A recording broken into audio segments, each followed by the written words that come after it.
Hi ನಮಸ್ಕಾರ ಎಲ್ಲರಿಗೂ. So ನಾನು ಆಕ್ಚುಲಿ ನಮ್ಮ ಅಪ್ಪಂದು ವಿಡಿಯೋ ಮಾಡಿಬಿಟ್ಟ ಮೇಲೆ ಸರ್ಜರಿ ಆಗಿದ್ರ ಬಗ್ಗೆ ವಿಡಿಯೋ ಮಾಡಿಬಿಟ್ಟ ಮೇಲೆ ತುಂಬಾ ಜನ ಬ್ಲೆಸ್ ಮಾಡಿದ್ದೀರಾ, ತುಂಬಾ ಜನ ಪ್ರೇಯರ್ಸ್ನ ಮಾಡಿದ್ದೀರಾ. ಥ್ಯಾಂಕ್ ಯು ಸೋ ಮಚ್ ನಿಮ್ಮೆಲ್ಲರ ಆಶೀರ್ವಾದಕ್ಕೆ. ಹೈಯೆಸ್ಟ್ ಬಂದಿರುವಂತ ಒಂದು ಪ್ರಶ್ನೆ, ಯಾವ ಒಂದು ಇನ್ಶೂರೆನ್ಸ್, ಇದ್ರ ಬಗ್ಗೆ ನಮ್ಗೆ ಸ್ವಲ್ಪ ಮಾಹಿತಿ ಕೊಡಿ, ನಮ್ಗೆ ಬೇಕಾಗತ್ತೆ, ನಮ್ಗೆ ಹೆಲ್ಪ್ ಆಗುತ್ತೆ ಅಂತ ಹೇಳ್ಬಿಟ್ಟು ತುಂಬಾ ಜನ ಕಮೆಂಟ್ ಅಲ್ಲಿ ತಿಳಿಸಿದ್ದೀರಾ. ಆಕ್ಚುಲಿ ನನಗೆ ಆಪರೇಷನ್ ಆದಾಗ್ಲೂ ಈ ವಿಚಾರವಾಗಿ ಅಂದ್ರೆ ಇನ್ಶೂರೆನ್ಸ್ ವಿಚಾರವಾಗಿ ನಾನು ಡೀಟೇಲ್ ಆಗಿ ಬ್ರೀಫ್ ಆಗಿ ಒಂದು ವಿಡಿಯೋ ಮಾಡಿದೆ. ಬಹುಶಃ ತುಂಬಾ ಜನ ಮರ್ತೋಗಿರಬಹುದು. ಸೊ ಎನಿವೇಸ್ ಪರವಾಗಿಲ್ಲ, ಇವಾಗ ಅಷ್ಟೊಂದು ಜನ ಕೇಳ್ತಾ ಇದ್ದೀರಾ, ಹೊಸ ಫಾಲೋವರ್ಸ್ ಬೇರೆ ಬಂದಿರ್ತೀರಾ. ಸೊ ಎಲ್ಲರಿಗೂ ಒಂದು ಹೆಲ್ಪ್ ಆಗ್ಲಿ ಅನ್ನೋ ಉದ್ದೇಶದಿಂದ ಈ ಒಂದು ಇನ್ಶೂರೆನ್ಸಿನ ಬಗ್ಗೆ ಒಂದು ವಿಡಿಯೋನ ಮಾಡ್ತಾ ಇದ್ದೀನಿ. ಇದು ಯಾವುದೇ ರೀತಿಯಾಗಿರುವಂತ ಬ್ರ್ಯಾಂಡ್ ಪ್ರಮೋಷನ್ ಅಥವಾ ನಾನು ಇನ್ನೊಬ್ರು ಯಾವ್ದೋ ನಂಬರ್ ಕೊಟ್ಟವ್ರಿಗೆ ಲೀಡ್ ಕೊಡುವಂಥದ್ದು, it's not a promotion video, ಒಂದು ಅವೇರ್ನೆಸ್ ವಿಡಿಯೋ ಅಂತ ಇದನ್ನ ಭಾವಿಸಿ. ಯಾಕಂದ್ರೆ ಅಫ್ಕೋರ್ಸ್ ಇದು ಅವೇರ್ನೆಸ್ ವಿಡಿಯೋ. ಇನ್ಶೂರೆನ್ಸ್ ಬಗ್ಗೆ ಮಾತಾಡ್ತಾ ಹೋಗೋಣ. ಎಷ್ಟು ಫಾಸ್ಟ್ ಆಗುತ್ತೋ ಅಷ್ಟು ಬೇಗ. ತುಂಬಾ ಇಂಪಾರ್ಟೆಂಟ್, ಆಕ್ಚುಲಿ ಸ್ವಲ್ಪ ಲೆಂತಿ ಆಗೋ ಚಾನ್ಸಸ್ ಇದೆ.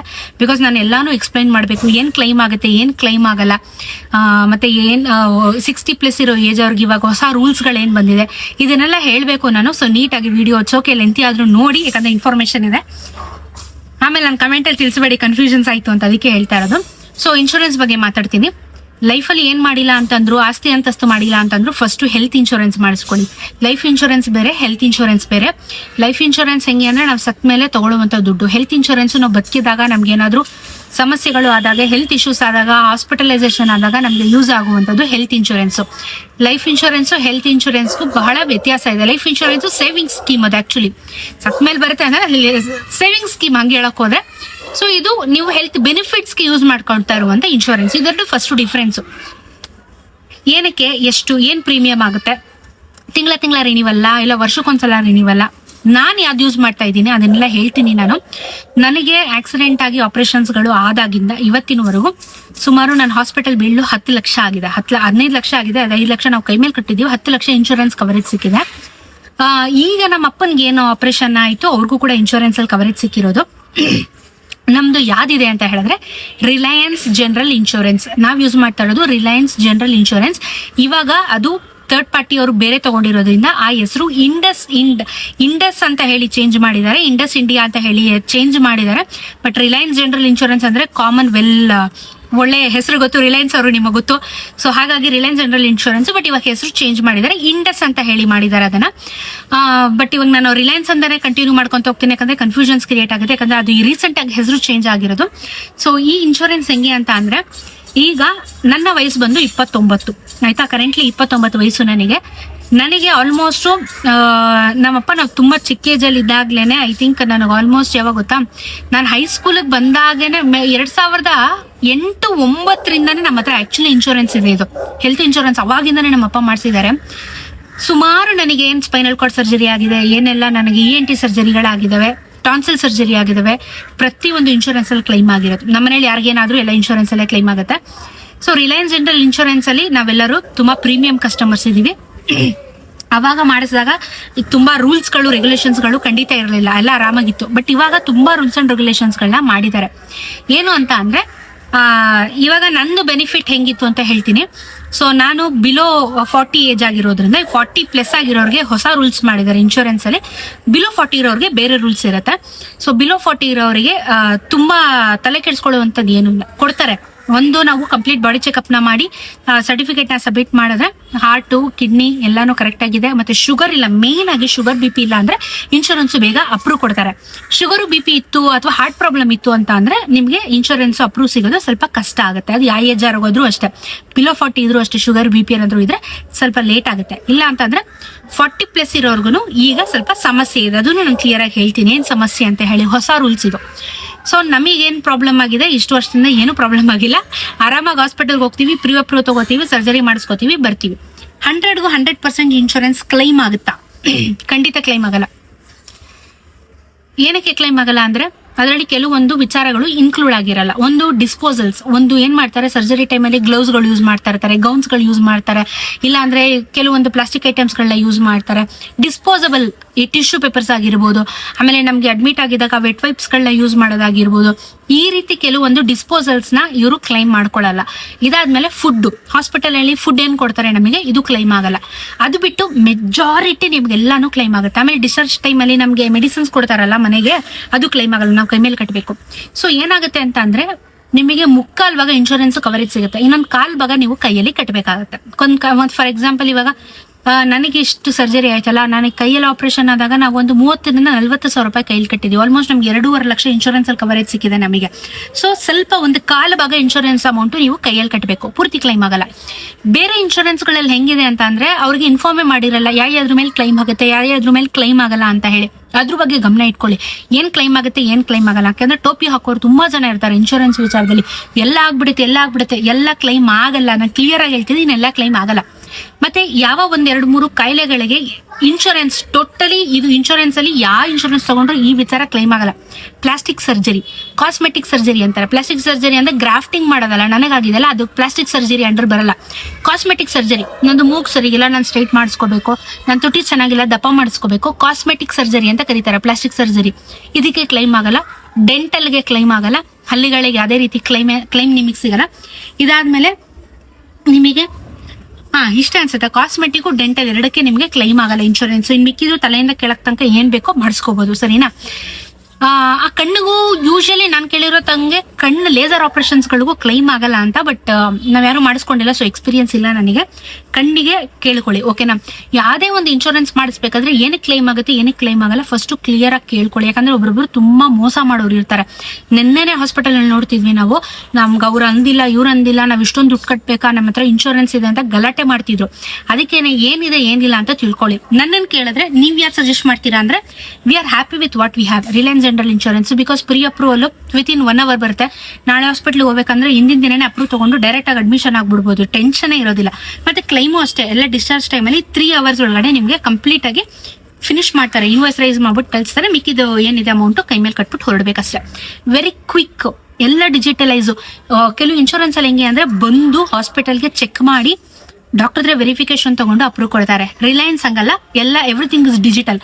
ಹಾಸ್ಪಿಟಲ್ ಅವರು ಕೊಟ್ಟಿರ್ತಾರೆ, ಅವ್ರು ಕಳಿಸ್ತಾರೆ, ಅವ್ರು ಮಾಡ್ಕೋತಾರೆ, ಮಿಕ್ಕಿದೆಲ್ಲ ಅವರೇ ನೋಡ್ಕೋತಾರೆ. ನಮ್ ಏನೂ ಸೆಂಟ್ರಲ್ ಹೋಗುವಂತ ಅವಶ್ಯಕತೆನೇ ಇಲ್ಲ, ಯಾರು ಬೇಡ ಏನು ಬೇಡ. ಸೊ ಕ್ವಿಕ್ ಅಂಡ್ ಈಸಿಯಾಗಿ ಆಗುತ್ತೆ ರಿಲಯನ್ಸ್ ಜನರಲ್ ಇನ್ಶೂರೆನ್ಸ್. ಸೊ ಇದಿಷ್ಟು ವಿಚಾರ. ಸೊ ಹುಷಾರಾಗಿರಿ ಇನ್ಶೂರೆನ್ಸ್ ಸೆಲೆಕ್ಟ್ ಮಾಡ್ಕೋಬೇಕಾದ್ರೆ. ಇದಾದ ಮೇಲೆ ನಾನು ಏಜ್ ಬಗ್ಗೆ ಹೇಳಿದೆ. ಬಿಲೋ 40 years ಇರೋರಿಗೆ ಯಾವುದೇ ತೊಂದರೆ ಇಲ್ಲ. 40 years ಆದವ್ರಿಗೆ ಇನ್ ಮುಂದೆ ತೊಂದರೆ ಇದೆ ಇನ್ಶೂರೆನ್ಸ್ ತಗೊಳ್ಳೋದಕ್ಕೆ. ಏನಕ್ಕೆ ಅಂತಂದ್ರೆ ನಿಮ್ಗೆ ಶುಗರ್ BP ಏನಾದ್ರೂ ಇರ್ಲಿ, ಮತ್ತೊಂದಾದ್ರೂ ಇರ್ಲಿ, ಅಥವಾ ಏನು ಇಲ್ಲದೆ ಇರ್ಲಿ, ಏನು ಇಲ್ಲ ಅಂದ್ರೂ ನಿಮಗೆ ಸಮಸ್ಯೆ ಇದೆ. ಯಾವ ರೀತಿ ಇದು ಸಮಸ್ಯೆ ಅಂತ ಅಂದ್ರೆ, ನಿಮಗೆ ಈಗ ಹೊಸ ರೂಲ್ಸ್ ಏನ್ ಮಾಡಿದ್ದಾರೆ ಅಂದ್ರೆ, ಇನ್ಶೂರೆನ್ಸ್ ನೀವು ಪ್ರೀಮಿಯಂ ಕಟ್ಟಬೇಕು. ವರ್ಷಕ್ಕೆ ಇಷ್ಟ ಇರುತ್ತೆ, 4,000 5,000 ಇರುತ್ತೆ. ಇದನ್ನ ನೀವು ಕಟ್ತಾ ಹೋಗ್ತೀರಾ. 3 ವರ್ಷ ಆಗೋವರೆಗೂ ನಿಮ್ಗೆ ಆ ಇನ್ಶೂರೆನ್ಸ್ ಕ್ಲೈಮೇ ಆಗಲ್ಲ. 3 ವರ್ಷ ತನಕ ಹಾಸ್ಪಿಟಲ್ ಅಲ್ಲಿ ಇನ್ಶೂರೆನ್ಸ್ ನ ಯೂಸೇ ಮಾಡಕ್ಕಾಗಲ್ಲ. ಪ್ರೀಮಿಯಂ ಕಟ್ತಾ ಇರ್ತೀರಾ ಅಥವಾ ಆನ್ಯುವಲ್ ಫೀಸ್ ಕಟ್ತಾ ಇರ್ತೀರಾ, ಅದೇ ಕ್ಲೈಮ್ ಆಗಲ್ಲ. ಇದು ಹೊಸ ರೂಲ್ಸ್ ಇನ್ಶೂರೆನ್ಸ್ ಅವ್ರು ಮಾಡಿರೋದು. ಮೊದ್ಲು ಇರ್ಲಿಲ್ಲ, ನಾವೆಲ್ಲ ಮಾಡಿಸ್ದಾಗಿಲ್ಲ, ಟಕ್ಕನಂಗಾಯ್ತು, ಟಕ್ಕನ ಕ್ಲೈಮ್ ಆಗ್ತಿತ್ತು. ಬಟ್ ಈಗ ಹೊಸ ರೂಲ್ಸ್ ಮಾಡಿದ್ದಾರೆ. ಕೆಲವೊಂದು ಕಡೆ 3 years ವೇಟಿಂಗ್ ಪೀರಿಯಡ್, ಕೆಲವೊಂದ್ ಕಡೆ 2 years, ಕೆಲವೊಂದ್ ಕಡೆ 1 year, depending on insurance. But waiting period is must above 40 years. ತುಂಬಾ ವೇಟಿಂಗ್ ಪೀರಿಯಡ್ ಇದೆ, ಇದ್ರ ಬಗ್ಗೆ ಗಮನ ಇಟ್ಕೊಳ್ಳಿ. ವೇಟಿಂಗ್ ಪೀರಿಯಡ್ 100% ಇದೆ. ಸೊ ಇನ್ಸ್ಟೆಂಟ್ ಆಗಿ ಯಾರು ಕೊಡಲ್ಲ, ಸ್ಪೆಷಲಿ 40+ ಇರೋರಿಗೆ. ನಾವು ಬಿಲೋ 40 ಇರೋರಿಗೆ ಏನೂ ತೊಂದರೆ ಇಲ್ಲ, ನಮಗೂ ಸಿಗುತ್ತೆ. ಬಟ್ ಅಬೌವ್ 40 ಇರೋರಿಗೆ ವೇಟಿಂಗ್ ಪೀರಿಯಡ್ ಇದೆ. 3 years, up to 3 years wait ಮಾಡ್ಬೇಕು ನೀವು. ಇರುತ್ತೆ ಬಟ್ ಯೂಸ್ ಮಾಡ್ಕೊಳಕ್ ಆಗಲ್ಲ, ಇದು ಪ್ರಾಬ್ಲಮ್. ಅದಿದ್ರು ಒಂದೇ ಬಿಟ್ರು ಒಂದೇ, ಒಟ್ನಲ್ಲಿ ಏನೋ ಒಂದಿದೆ. 3 ವರ್ಷ ಆದ್ಮೇಲೆ ಏನಾದ್ರು ಆದಾಗ ಉಪಯೋಗಿಸ್ಕೊತೀನಿ ಅಂದ್ರೆ ಓಕೆ. ಸೊ ಅದಕ್ಕೇನೆ ನೀವು ಬಿಲೋ 40 ಇರೋರು ಬೇಗ ಮಾಡಿಸ್ಬಿಡಿ, ಫಾಸ್ಟ್ ಆಗಿ ಮಾಡಿಸಿ ಇನ್ಶೂರೆನ್ಸ್ನ, ಓಕೆನಾ. ಇದು ಪ್ರಾಬ್ಲಮ್ ಇದೆ. ಇದಾದ್ಮೇಲೆ ಇನ್ನೇನು ಡೌಟ್ ಇತ್ತು ನಿಮಗೆ? ಏಜೆಂಟ್ ನಂಬರ್ ಏನಾದ್ರು ಬೇಕು ಅಂತಂದ್ರೆ, ನಮಗ್ ಪರ್ಸನಲಿ ಇಷ್ಟು ವರ್ಷದಿಂದ ಅವ್ರ ಹ್ಯಾಂಡಲ್ ಮಾಡ್ತಿರೋದು ಅನಿಲ್ ಅಂತ ಹೇಳ್ಬಿಟ್ಟು, ನಾನು ಕಮೆಂಟಲ್ಲಿ ಅವ್ರ ನಂಬರ್ ಪಿನ್ ಮಾಡಿರ್ತೀನಿ. ಹೆಲ್ಪ್ ಮಾಡೋದಾದ್ರೆ, ನಿಮಗೆ ಯೂಸ್ ಆಗೋದಾದ್ರೆ ಮಾಡಿ, ಸುಮ್ನೆ ಫೋನ್ ಮಾಡಕ್ ಹೋಗ್ಬಿಡಿ. ನಿಮಗೆ ಬೇಕು ಅನ್ನೋದಾದ್ರೆ ಮಾಡಿ ದಯವಿಟ್ಟು. ಯಾಕಂದ್ರೆ ಸುಮ್ಮನೆ ಅವ್ರಿಗೂ ಇರುತ್ತೆ ಪ್ರೆಷರ್ಗಳು, ಇವ್ರಿಗೂ ಇರುತ್ತೆ. ನಾವು ವಿಡಿಯೋ ಮಾಡಿ ಪಿನ್ ಹಾಕಿದ್ರೆ ಪಾಪ ಅವ್ರಿಗೂ 1,000 ಕಾಲ್ಗಳು ಹೋಗುತ್ತೆ. ತುಂಬಾ ಜನ ನಂಬರ್ ಇಸ್ಕೊಂಡಿದ್ದಾರೆ ನನ್ನ ಹತ್ರ ಆಲ್ರೆಡಿ. ನಾನು ತುಂಬಾ ಜನ ಕಮೆಂಟ್ ಆಕ್ಚುಲಿ ಮೆಸೇಜ್ ಮಾಡಿ ನಂಬರ್ ಕಳ್ಸಿದ್ದೀನಿ. ಬಟ್ ಇಲ್ಲೂ ಕಮೆಂಟಲ್ಲಿ ಪಿನ್ ಮಾಡಿರ್ತೀರಿ, ಪ್ಲೀಸ್ ಏನಾದ್ರೂ ಅವಶ್ಯಕತೆ ಇದ್ರೆ ಮಾಡಿ, ಆಯ್ತಾ. ಪ್ರೀಮಿಯಂ ಬಗ್ಗೆ ಮಾತಾಡ್ತೀನಿ. ತಿಂಗಳ ಕಟ್ಟದ, ವರ್ಷ ಕಟ್ಟದ ಅಂತ. ನಾವೇನ್ ಸ್ಕೀಮ್ ಯೂಸ್ ಮಾಡ್ತಾ ಇದೀವಿ, ನಾವು ವರ್ಷಕ್ಕೆ ಒಂದ್ಸಲ ಕಟ್ತೀವಿ. ನಮ್ಗೆ ನವೆಂಬರ್ ಅಲ್ಲಿ ರಿನ್ಯೂವಲ್ ಇದೆ, ವರ್ಷಕ್ಕೆ ಒಂದ್ಸಲ ನಾವು ಪೇ ಮಾಡ್ತೀವಿ. ನನಗೆ 4,200-300 ಚಿಲ್ಲರೆ ಬರುತ್ತೆ. ಸರಿ, 4,500 ಇಟ್ಕೊಳ್ಳಿ. ನನಗೆ ಕವರೇಜ್ ಇರೋದು 5 lakhs. 5 ಲಕ್ಷ ಕವರೇಜ್ ಇದೆ ನನ್ನ ಒಂದು ಹೆಲ್ತ್ಗೆ. ಸೊ ನನಗೆ 4,500,000 ರೂಪಾಯಿ ನಾನು ಕಟ್ತೀನಿ, ನಂಗೆ 5 ಲಕ್ಷ ಕವರೇಜ್ ಸಿಗುತ್ತೆ. ನಮ್ಮಪ್ಪ ಅಮ್ಮಂದು ಅಬೋ 50 ಆಗಿ 40 ಆಗಿರೋದ್ರಿಂದ ಅವ್ರಿಬ್ರದ್ದು ಸೇರಿ ವರ್ಷಕ್ಕೆ 25,000 ಕಟ್ತಾರೆ. ಬಟ್ ಅವ್ರಿಗೆ ಇದು ಕವರೇಜ್ ಬಂದು 2 lakhs ಇದೆ ಅಷ್ಟೇ. ಬಿಕಾಸ್ ಆಫ್ ಏಜ್ ಮ್ಯಾಟರ್ ಆಗುತ್ತೆ. ಏಜ್ ಜಾಸ್ತಿ ಆಗ್ತಾ ಇವ್ರಿಗೆ ಅಮೌಂಟ್ ಕಮ್ಮಿ ಆಗುತ್ತೆ. ಅದೆಲ್ಲ ಇನ್ಶೂರೆನ್ಸ್ ಅಲ್ಲಿ ಇದೆ ರೂಲ್ಸು. ಸೊ ಹಾಗಾಗಿ ಹೇಳ್ತಿರೋದು. ಸೊ ನೋಡ್ಕೊಳ್ಳಿ, ಬೇಗ ಮಾಡಿಸಿದಷ್ಟು ನಿಮಗೆ ಅಡ್ವಾಂಟೇಜು. ಮತ್ತೆ ನಮ್ಗೆ ಎಲ್ಲ ಬಿಲೋ 40 ಇರೋರ್ಗೆ ಏನು ಅಂತ ಅಂದ್ರೆ, ಆಕ್ಚುಲಿ ಎಲ್ಲರಿಗೂ ಸಿಗುತ್ತಿಲ್ಲ ಅಂತ ಹೇಳ್ತಿಲ್ಲ, ನೀವು ಇದು ಮಾಡಿಸ್ಕೋಬಹುದು. ಏನ್ ಪಾಲಿಸಿ ಅದು ಮಾತಾಡ್ಬಿಟ್ನಲ್ಲ ಹೆಲ್ತ್ ಗೇನ್ ಪಾಲಿಸಿನ ಮಾಡಿಸ್ಕೊಂಡ್ರೆ, ಫಾರ್ ಎಕ್ಸಾಂಪಲ್ 1 ವರ್ಷ ನೀವು ಇನ್ಶೂರೆನ್ಸ್ ನ ಯೂಸ್ ಮಾಡಿಲ್ಲ, ಯಾವ್ದಕ್ಕೂ ಹಾಸ್ಪಿಟಲೈಸ್ ಆಗಿಲ್ಲ, ಮುಂದಿನ ವರ್ಷ ಏನು ಯೂಸ್ ಮಾಡ್ತೀರಾ, ಅವಾಗ ಏನಾಗುತ್ತೆ, ಲಾಸ್ಟ್ ಇಯರ್ ಯೂಸ್ ಮಾಡ್ತಿಲ್ದಿರೋದು ನಿಮ್ಗೆ ಬೋನಸ್ ಸಿಗುತ್ತೆ. ನನಗೆ ಆಕ್ಚುಲಿ 50,000 ರೂಪಾಯಿ ಬೋನಸ್ ಸಿಕ್ಕಿತ್ತು.